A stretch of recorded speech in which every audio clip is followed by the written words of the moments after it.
It's the fourth quarterfinal of the Crossover Classic as part of Feast Week here in Sioux Falls, South Dakota. We have a terrific matchup between the VCU Rams out of the Atlantic 10 Conference and from the Mountain West, the Aggies of Utah State. West Virginia moments ago punched its ticket onto the semifinal round of the Crossover Classic by beating South Dakota State, and so the 15th ranked Mountaineers will play in the semis tomorrow afternoon, and they will get the winner of our game here tonight between VCU and Utah State. With Chris Patola, I'm Doug Sherman. So glad you could be with us on this opening day and opening night of college basketball. And for the VCU Rams, who just 3 days ago didn't know they were going to be here in South Dakota, they are here and they are ready to try and win 3 games. With almost a new roster. A pretty disappointing year last year for them. They have turned that roster over. You see all the new faces they're going to have. The last couple of years, they've had athletes, Doug. They have basketball players now. Mike Rhodes feels very good about the roster he has here in Sioux Falls.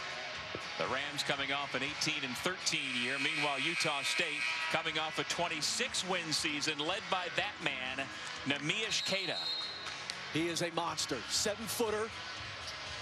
A monster defensively at the rim. Outstanding rebounder. Finally healthy. Has dealt with some injuries.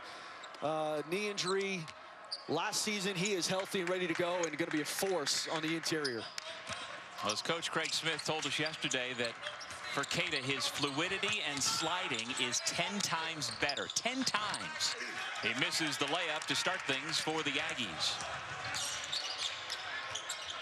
Well, here's a look at tonight's starting lineups brought to you by Sanford Health. That's Ace Baldwin and Bones Highland. They go by nicknames. Keyshawn Curry, Corey Douglas, and the Kansas State transfer, Levi Stockard III. Ball goes out of bounds and will stay with the Rams.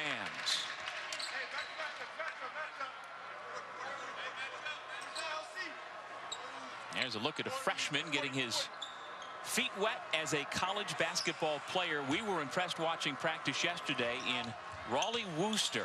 We'll talk much more about him throughout the ball game, but there are very high expectations in Logan, Utah for this young man. Triple puts the Rams on the board first. It's Bones Highland. He was scorching from 3 last year, especially in A-10 play. 46% from 3 in conference. And he keeps that trend going here in game 1 of the 2020 season. Young man from Wilmington, Delaware has the Rams off to the early lead. Open look, Justin Bean, no. And here comes Adrian Ace Baldwin Jr. from Baltimore, Maryland, who Mike Rhodes is very high on as this program's point guard of the future.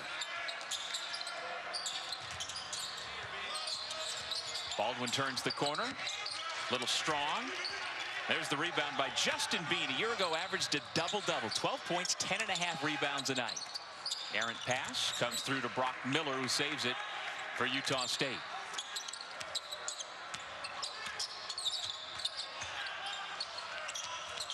Bean fouled by Douglas. Mike Rhodes is in his 4th year as the head coach at VCU.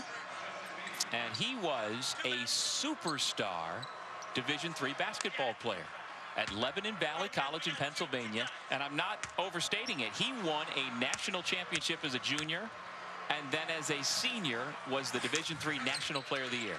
Superstar. Superstar. I thought maybe he had told you to say that. No, look, and he's also, he has climbed every rank in terms of coaching as well, which I respect. And, you know, he was the guy when there was a vacancy at VCU, he was the guy to come back. He was, of course, an assistant for Shaka Smart at VCU, the guy to come back. And look, last year they were 7-3. I actually called one of their games early in the year, Doug. They beat LSU in Richmond. They were 7-3 in Atlantic 10 play on February 12th. And then just fell apart. And it started with Marcus Evans their star guard getting hurt. Vince Williams, Corey Douglas got hurt, and of course they finished the season 8-10 in A-10 play. And with all the turnover and the way last year finished, they are only picked to finish 9th this year in a very tough Atlantic 10. Wooster with his first 2 college points, freshman from Missoula, Montana. He's got the defensive assignment on Baldwin. Highland. There's that stroke you're talking about. You better find that man. He is their guy this year. Score the basketball, late game, late clock. Took such a leap last year at the end of that season. And Coach Rhodes also says he's an emerging leader for this young team. The head coach for Utah State is Craig Smith in his 3rd year. And he is, while he is a native of Stephen, Minnesota, he has so many roots in the Dakotas that this is a true homecoming for him. He graduated from the University of North Dakota in 1996, and most recently, before taking the Utah State job, he was the head coach at South Dakota. And so his plans before they disallowed having fans in the building was to pretty much have a reunion here this week. But he is a fun guy to talk to, grins from ear to ear, and has stories for days. Nice looking stroke by Keyshawn Curry. Well, this was a team last year. VCU did not shoot it well. Already 3 threes to start this game. Keita draws a crowd as usual, and this time able to rise up and finish. Curry. Well, the Rams have the range tonight. Highland and Curry both have a pair of 3-pointers, and we're not even 4 minutes in. Wooster. They say he is mature beyond his years, and he looks like it. Well, they also say not to go all Uncle Rico, but he can throw a football evidently 65 yards in the air. Yeah, some pretty good football programs wanted him. Montana, Montana State, Boise State even kicked the tires, but it was clear in his recruitment that he was wanting to play basketball. Contact, foul against Stockard will send the new point guard for the Aggies to the free throw line, Marco Anthony. The Virginia transfer when we come back. VCU with a hot hand early here in Sioux Falls, South Dakota.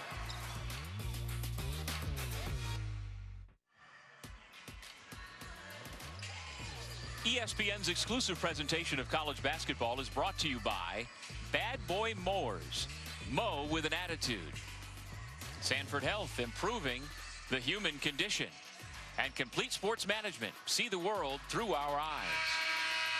On a chilly evening here in Sioux Falls, South Dakota. Welcome back, everybody, to the Sanford Pentagon, a building that has stood here for 7 years and is fully dedicated to the sport of basketball. With Chris Patola, I'm Doug Sherman. The VCU Rams off to the early lead over Utah State. The winner of this will get West Virginia in the semifinals tomorrow afternoon. Early impressions, Chris. I know it's only 4 minutes and 15 seconds in, but first thoughts from what you've seen of this retooled Rams club. Well, 4 threes is not what I expected. Right. You know, again, they shot 33% from 3 last year. You know, Mike Rhodes, when he was talking about his roster turning over, he said they really haven't shot it well since he's been the head coach at VCU, and they've recruited to that, particularly with this class. And he said, you know, we had athletes. The way they play, we've had athletes the last couple years, but we have basketball players. And again, have recruited to that. Hassan Ward has come into the game. Tried to find him on the pass, but it was taken away by the Aggies. Here's Marco Anthony, who just made 1 out of 2 from the free throw line. Stephen Ashworth is teched into the game, as has that man, Sean Bairstow. And the sophomore from Brisbane, Australia, has his first 2.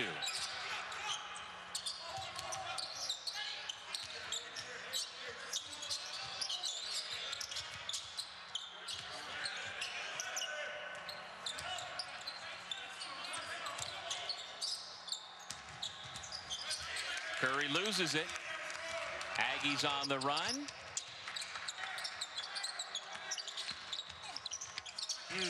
Anthony using that size to get to the bucket.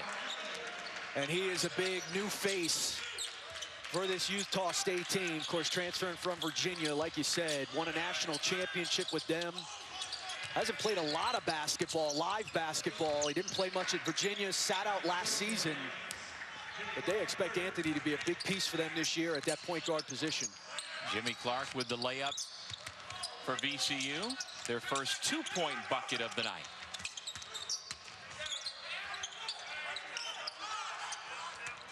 Shot clock down to 13. Also Trevin Dorius, a 7-footer into the game for the Aggies. Anthony has it knocked away, gets it back, puts it up, and can't get the roll.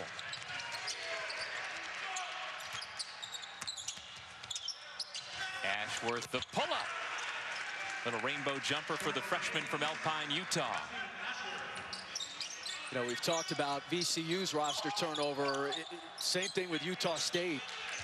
You know, they kind of know what they have with that first five, but, you know, in terms of depth, it's going to be throwing a lot of things at the wall, seeing what sticks. They lost half of their scoring in Sam Merrill, Abel Porter, and Diego Brito. Anthony now with 5. Yeah, 9 new guys, including 7 true freshmen.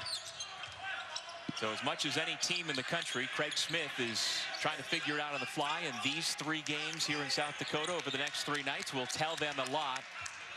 And it really can be an audition, especially for the young guys.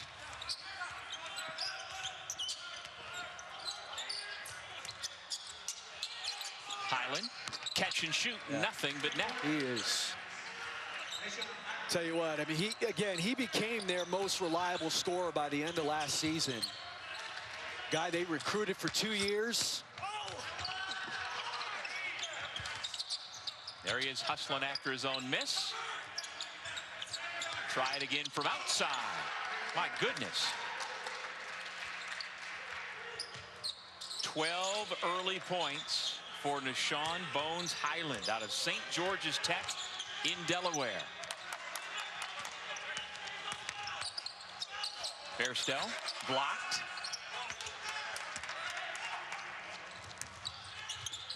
Curry pulls the trigger.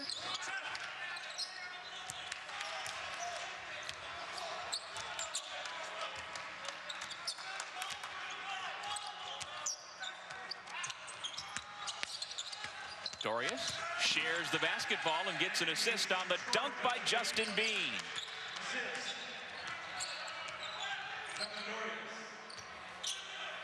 Justin Bean is quite a story, out of Southmore High School in Moore, Oklahoma. He was a walk-on, and now he's turned himself into a double-double machine. 12 points, 10 rebounds a game. Nice finish on the reverse by Clark. Oh, and Bean is a nice compliment when Keita's in there, because he's got a high IQ and he's a relentless rebounder. I mean, just he's obviously strong and physically built, but he is just a relentless motor rebounder. Bairstow now with 5.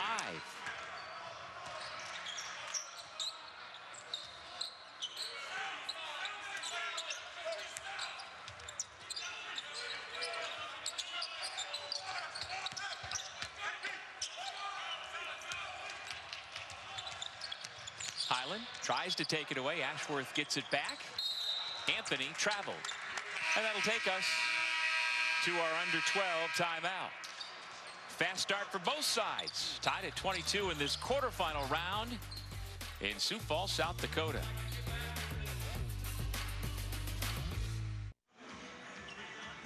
.22 apiece, VCU and Utah State. And Chris Patola, we were talking before the break about Justin Bean, and he suffered a torn ACL before his senior year in high school growing up in Oklahoma.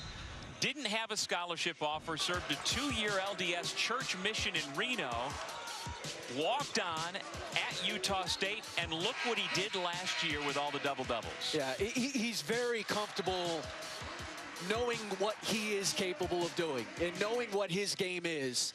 He hits a 3 there. He only made 8 threes last year. It's not really what he does, but as you've said, he's a double-double machine. A relentless rebounder, has really good instincts because he's not a great athlete. He's almost a below-the-rim rebounder, but he uses his body. He's not afraid of contact and never stops. Yeah, last year, Justin Bean became the first Aggie since Mike Santos 44 years ago, back in 76-77, to average a double-double for the year. And his coaching staff, Craig Smith told us yesterday, he doesn't rest on his laurels. I mean, he has worked in the offseason hard this year on his ball handling, his decision-making, his shooting. Says he's a gym rat, not only in the basketball or on the basketball floor, but also in the weight room and in conditioning. He is all in at all times.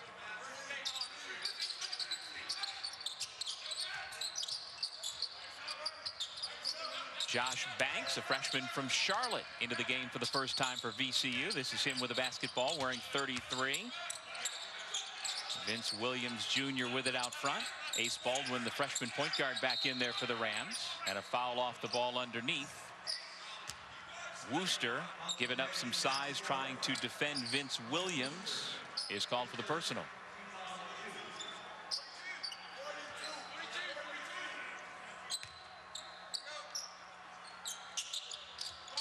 Jameer Watkins, another one of the VCU freshmen, has come in, 6'7", out of Trenton Catholic in New Jersey. Williams left it well short, able to track down his miss.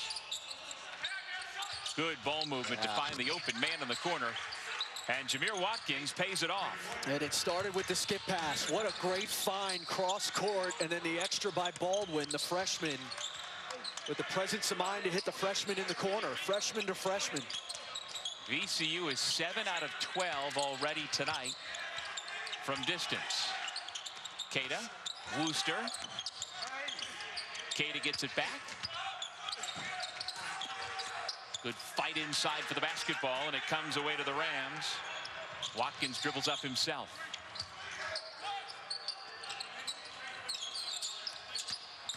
Baldwin. Yeah. Got a step on his defender, Max Shoga, and he couldn't stop him. 27-22 VCU.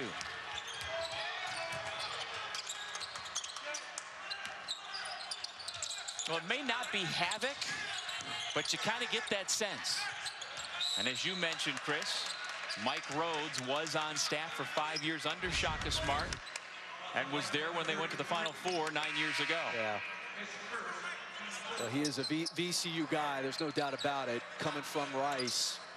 And he's kept, you know, the thing with them is they're going to pick you up, but they're also going to be a very good half-court defensive team. That's the intent. You know, with Shaka, they wanted havoc, and they weren't necessarily at times. They'd give up layups down back, and they weren't a great half-court defensive team if, you know, the offense broke the press and settled in.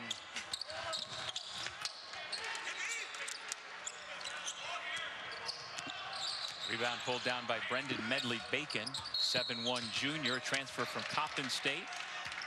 Who's been working hard since he got into the game, battling with Keita. A couple of 7-footers going at it.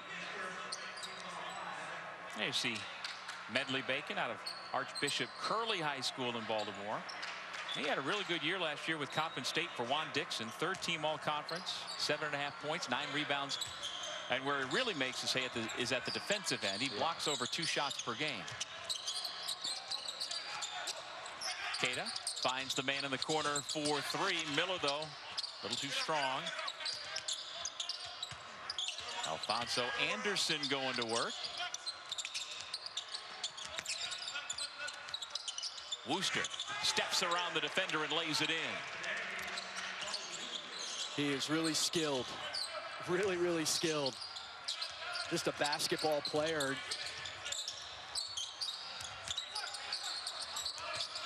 And 2-time Montana Gatorade State Player of the Year in basketball. Travel.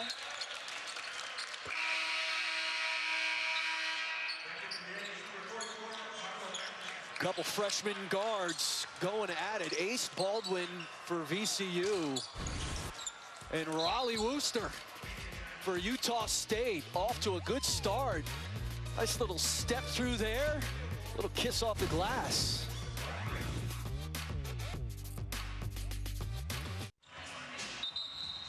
We're back in Sioux Falls, South Dakota, where this 8-team field in the Crossover Classic seems like everybody's got connections to the Dakotas, and Utah State certainly has as many as anybody. Their assistant coach, Austin Hansen, from Valley Springs, South Dakota. He was Mr. Basketball in the state back in 1998 when he beat out Mike Miller for that honor. And so he's on the bench for Utah State. And then one of the officials we've got in this final game, that man is Kelly Pfeiffer from Mitchell, South Dakota, about 45 minutes west of here. And he climbed through the high school ranks officiating games in this area and across the state and across the Dakotas. So he has now climbed to the highest level of college basketball and getting an opportunity to work back here.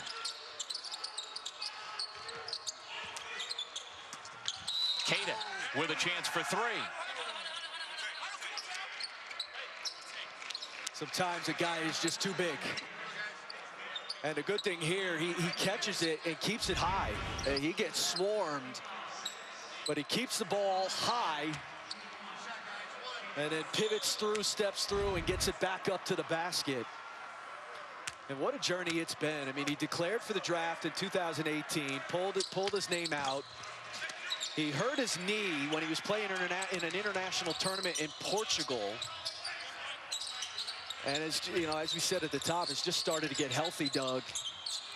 He obviously is physically imposing, and he started to become, I think, we know he can be a stopper defensively. He started to become more comfortable in his skin offensively, as that last play down there would tell you. And he was the Mountain West Freshman of the Year 2 years ago, the Defensive Player of the Year 2 years ago, set a program record for block shots as a freshman, but as you said, that knee injury really slowed him down early last year, missed a bunch of games, and we, I think, are seeing a truer version of who he is now that he's fully healthy.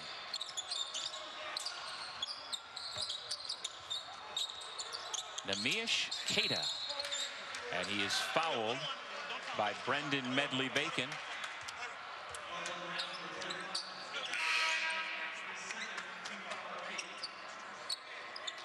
Well, among the things he's been working on is trying to finish around the lane with both his hands. Coaches say he's making progress. And to me, Chris, he looks like he's still got room to grow physically. Yeah. You know, put another 10, 15, 20 pounds on him, and that would be okay. You said it. He's going to have to get stronger. He's still, you know, working to get better with the basketball. But, you know, look, there's a lot you can't teach. I mean, you can't teach 7 feet tall. He's got wingspan for days. And he gets his own miss, finds the open man in Miller, and he buries the three. And how about the pass from Cada? The presence of mind and a good job by Miller calling for it so that the big man didn't make a wrong decision. On one possession, Cada gets a point, a rebound, and an assist.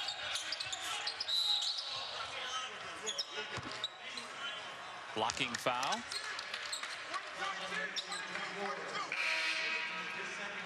And unlike my partner, Doug Sherman, who's into the individual stats, his team got 3 here, Doug.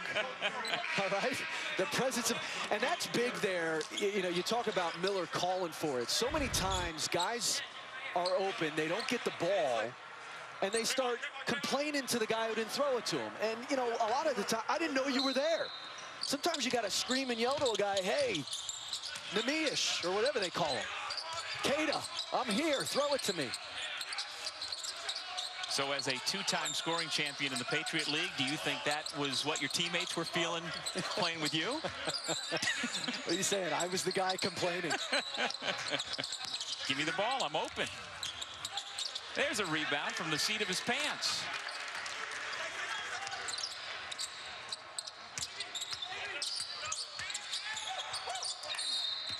Foul called. I think it could have been called on Mikel Brown-Jones, but I think they got Highland on the reach-in. And it was foolish. He didn't need to do it. I mean, Cada was working his way to the basket, but you'd rather him sit there and handle and back down. Well, great basketball going on all around the country on this opening day and night of the college basketball season. Arizona State survived a test with Rhode Island. Fats Russell fouled out with about 5 minutes to go for the Rams, who couldn't pull off the upset. We've had some great games already here today. Memphis in the opening game for Penny Hardaway looked very much like a top 25 team. And West Virginia pushed by South Dakota State, also able to advance, as did the Hilltoppers of Western Kentucky, who took down UNI.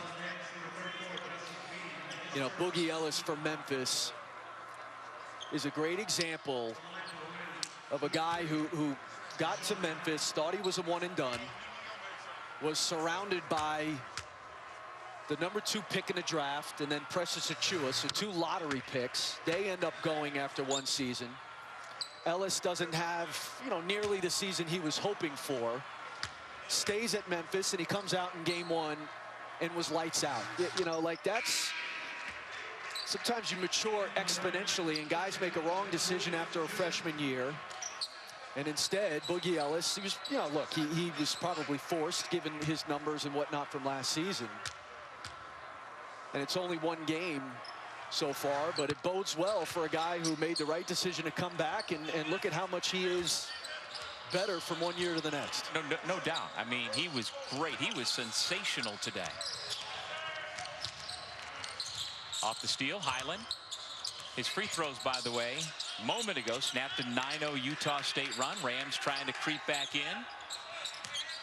Within 1, chance to take the lead. We've got a foul on the drive. Well, we talk about Boogie, we show you Boogie. Boogie Ellis came off the bench and was marvelous today for Memphis.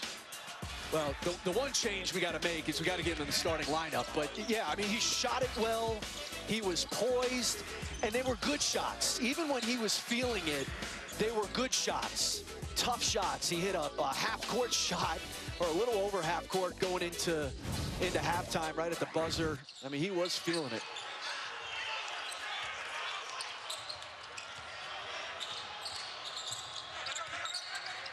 Bairstow, Anthony, Keita, Miller, and Bean, the 5 on the floor for Utah State in the white. Out of the Mountain West Conference. Turnover again. Clark lays it in. Jimmy Clark III out of Covington, Georgia, puts VCU back in front. Those are killer, and those are VCU turnovers. A bucket on the other end.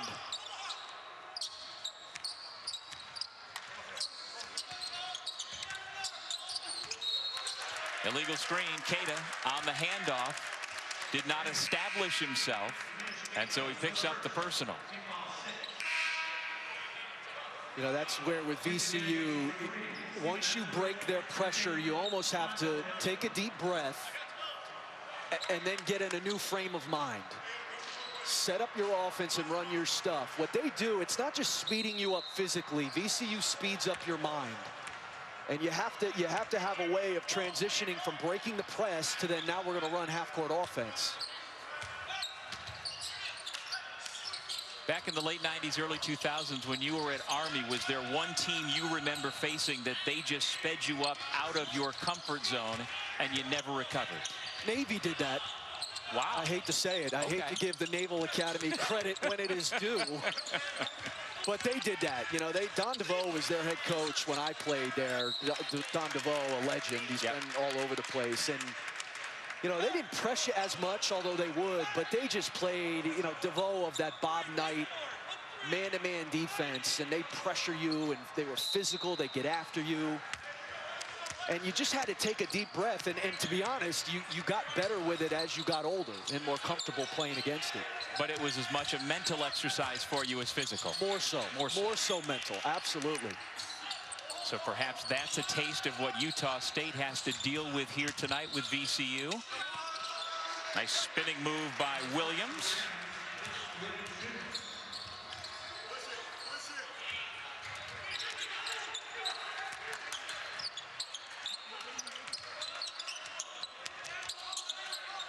Ashworth back into the game.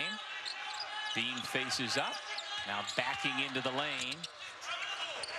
Nice little touch in the paint. And you love how he caught it. So often a possession is going to be good. You're going to score when you catch it with a good base and you take your time. Really good fundamental basketball there by Justin Bean.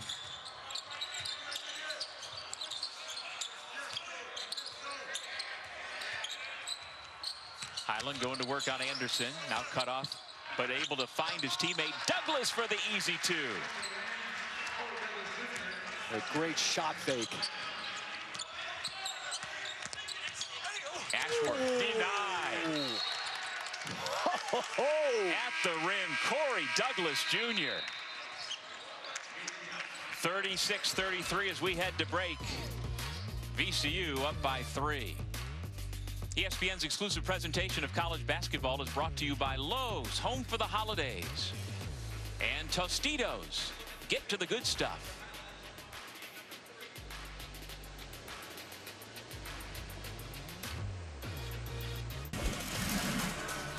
Thanks, guys. And the big question is, will Queta become the all-time block shot leader at Utah State as Jordan Cornette is at Notre Dame? Well, I think the answer to the question is yes. Will he? I think he'll do it in a different way than Jordan Cornette did. Explain that. Jordan Cornette, it's actually a compliment to Jordan, which we don't throw around often to Jordan Cornette. But Jordan Cornette not blessed quite with the physical gifts that Neemias Queta is. Jordan Cornette having to do it with his sheer will.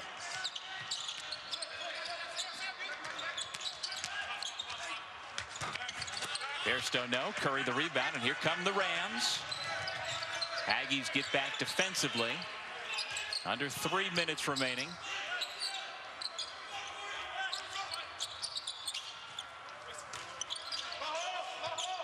Here's Bones Highland back to Williams. Highland had the hot hand early. He's got 15 points to lead all scorers, the only double-digit scorer so far. He is deadly from long range. A rare miss for him. And a rebounding foul against VCU.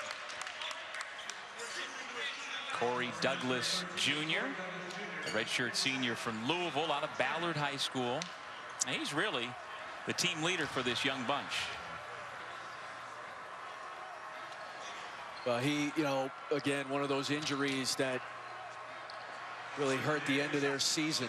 Yeah, had foot surgery. It ended his season last year. He actually started 8 games at Rice for Mike Rhodes. So not only is the leader here, but he's been with Mike Rhodes going back to Rice.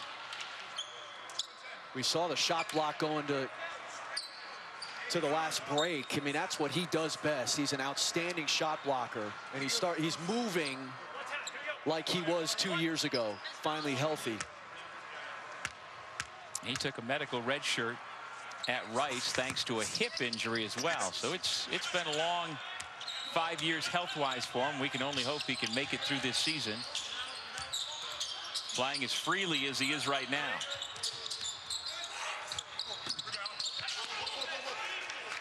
Contested shot missed by Baldwin.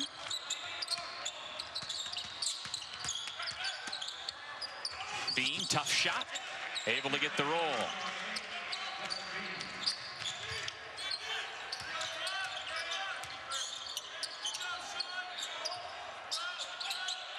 Tied at 36.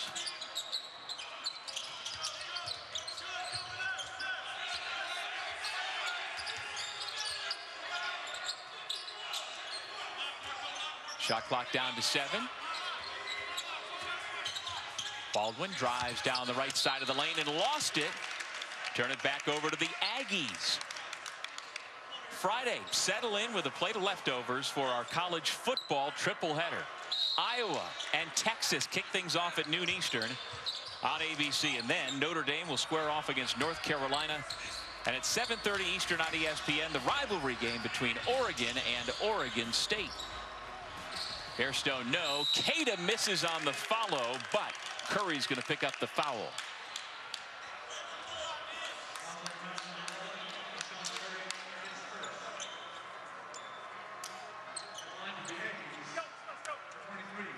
Now, the way the game started, Chris, it looked like VCU might never miss a shot from the perimeter. They started the game 7 of 15, but since that time they have missed 6 out of 7. And I'd say Utah State has done a much better job of identifying Bones Highland. Couldn't do a worse job than they did at the start. I mean, Highland had 4 wide open clean looks that he hit. Yeah.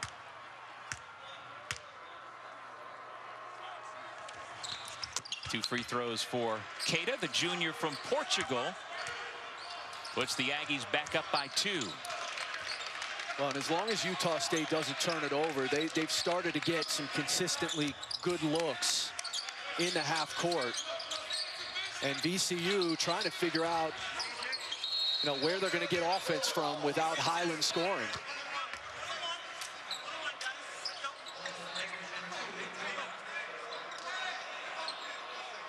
Holding foul against Mikel Brown-Jones. As we talked about, VCU is playing with 8 freshmen. Now, all of them got to campus early in June, and despite the pandemic, they were able to get their work in, or at least as close to their work as they could under the conditions. But for Coach Rhodes, coming into the year, Bones Highland really is the only known commodity. Only known commodity, certainly from a scoring standpoint. And it looks like he might be getting a technical here, he and Keita.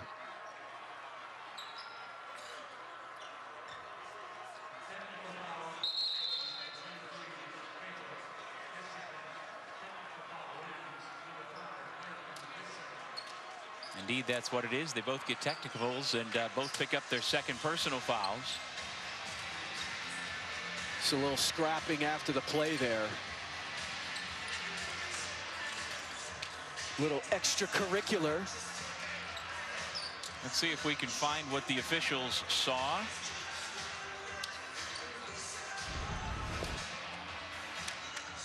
Number 5 in gold and Keita, number 23 in white.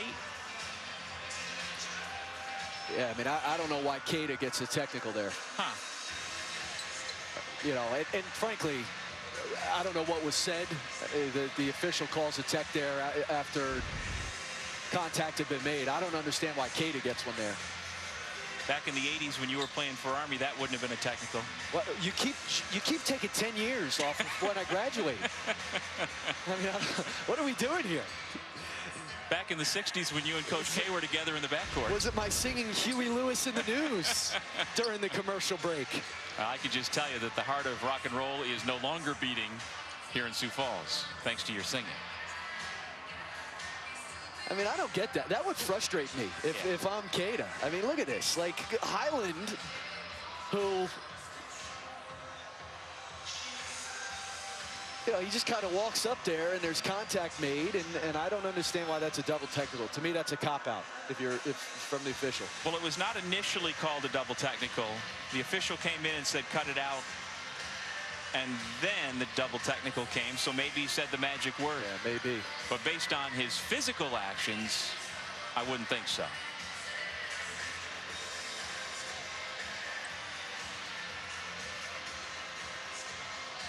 So now the officials have reviewed the video that we have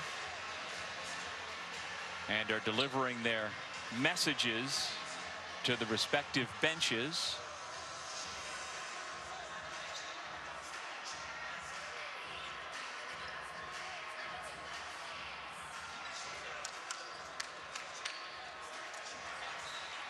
And so Kelly Pfeiffer from nearby Mitchell, South Dakota, comes over to share with us what their determination is on that double technical foul called against Bones Highland and Nemish Keita.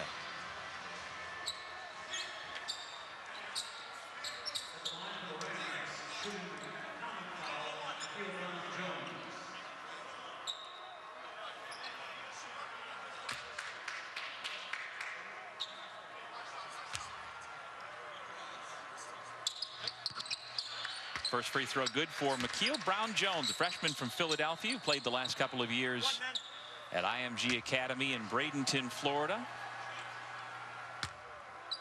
One of the 8 freshmen on this VCU roster. Good stroke from the line.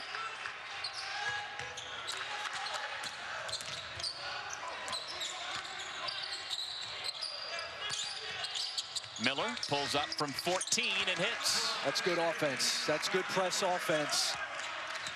You break it to score, you get a nice little 15-foot shot.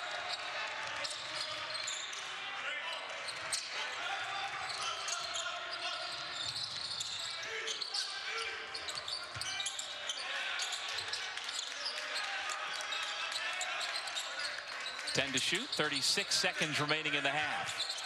Curry. Ashworth flies in, listed at 6'1", gets the rebound, and now he will hold for what could be a final shot of the half.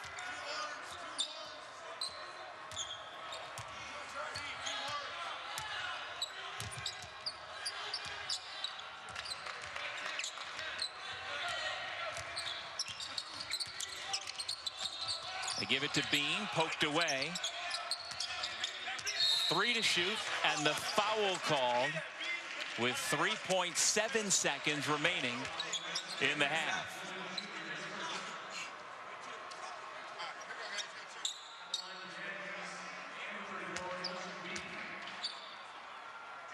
And so 2 free throws upcoming for Justin Bean. 3rd team All Mountain West Conference a year ago. Made the conference's all defensive team. He's really the people's choice at the Spectrum, at the D. Glenn Smith Spectrum. And his coaches say he embodies what Utah State wants its basketball program to be. He would embody what a lot of programs would want their programs to be. At the buzzer, well, VCU came out shooting the lights out, but they head into the locker room trailing by 3 to Utah State. Hmm. 20 minutes remaining on this opening night here in Sioux Falls, South Dakota. We send it back to the studio to Dallin Cuff and Jordan Cornette.